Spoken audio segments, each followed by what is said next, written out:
Sometimes we say that this song sounds fancy, and everybody wants their song to be fancy, but fancy is formed by many elements, and the stabilization is one of them. And the process of stabilize your music is always on mastering. So today let's talk about how to stabilize your song in the mastering process. Hey guys, this is Kinghand Lee, a mixing and mastering engineer. Today I'd like to show you how I stabilize my master. Let's look at this session because this song is not released yet, so I can only play a little part of it. First, I will turn off this plugin, plugin I use for stabilize the song, and we compare it.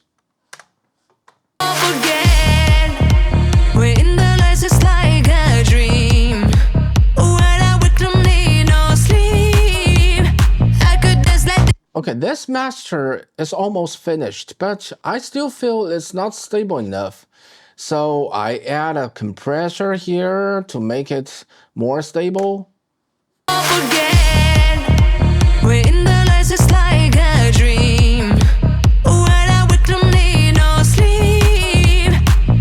And without this plugin,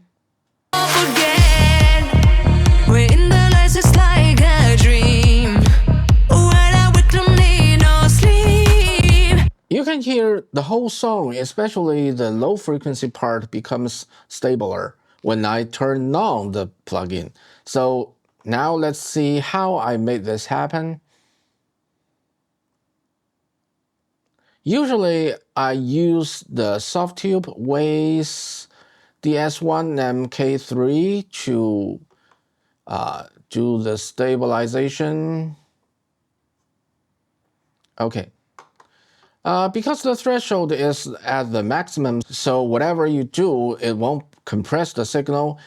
And first thing first, I like to adjust the ratio. And the default value is 2 to 1, and I like to lower it down a little bit to around 1.5 to 1, okay? Because I don't want to make the sound punchy. That was the process earlier.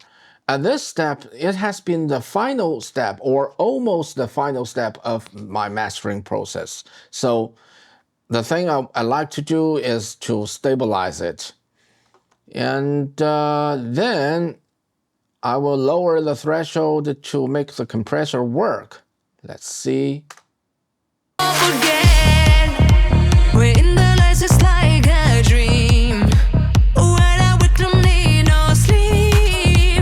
Okay, where should I put the threshold? Usually I will watch the gain reduction meter and make sure the compressor compressed less than 2 dB of the sound.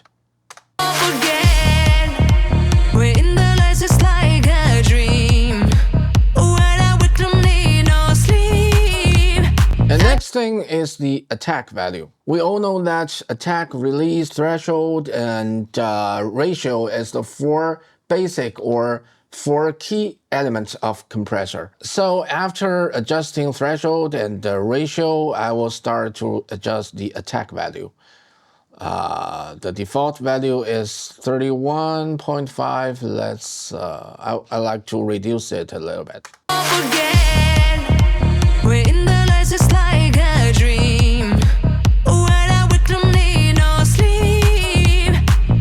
You can hear that as long as I reduce the attack value, the sound becomes smoother, becomes stabler. That's the reason why I reduce it. I know that there are some mastering engineers that are saying that you shouldn't use a compressor with attack value less than 200 milliseconds. But that depends on what music or what sound you are dealing with. You can't use a value on every song, right? So let's try. If I push the attack value up to 200 milliseconds, what will happen?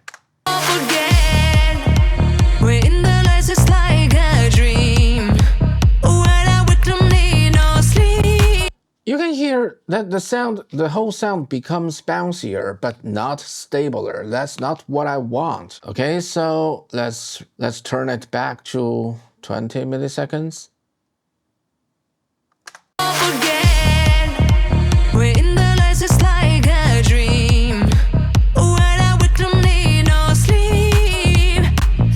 Then I will adjust the release value. There are two release values here.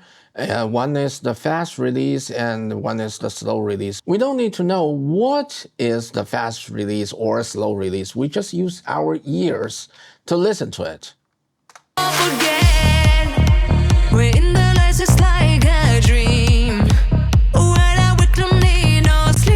Okay, this time when I lower down the fast release, you can hear the sound become a little bit dirtier.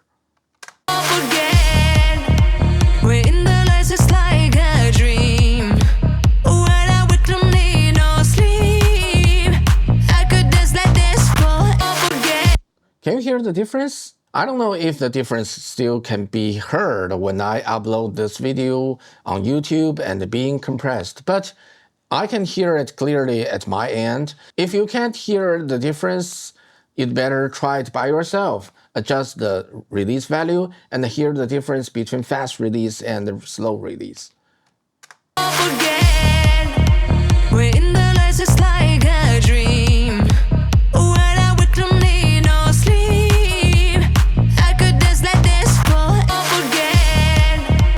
Then let's adjust the release slow.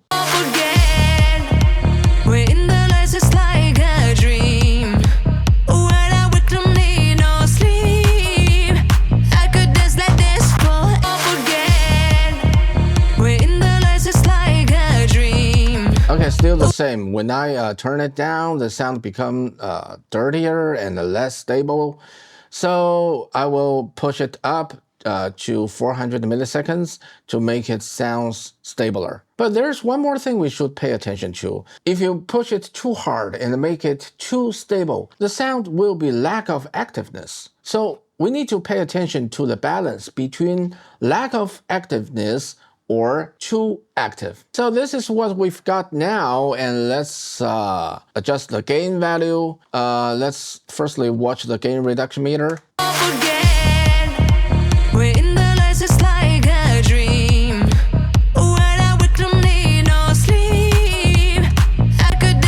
Okay, it's around 2 dB and a little more than 2 dB, but it doesn't matter. So let's turn the gain value up to maybe 2.2 dB.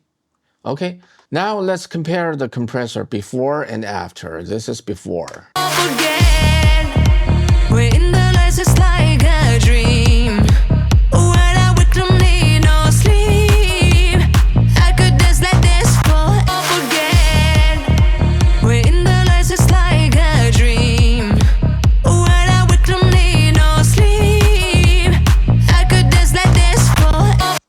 Okay, you can hear the sound becomes stabler than before. Okay, this is what I do to stabilize my mastering. Usually, when you make a sound stable, it will sound fancy. But it also depends on the music style you are mixing or you are mastering. So far, if you feel my video could help you, please hit like and subscription to support me. Okay, so much for today. Thanks for watching and see you next time.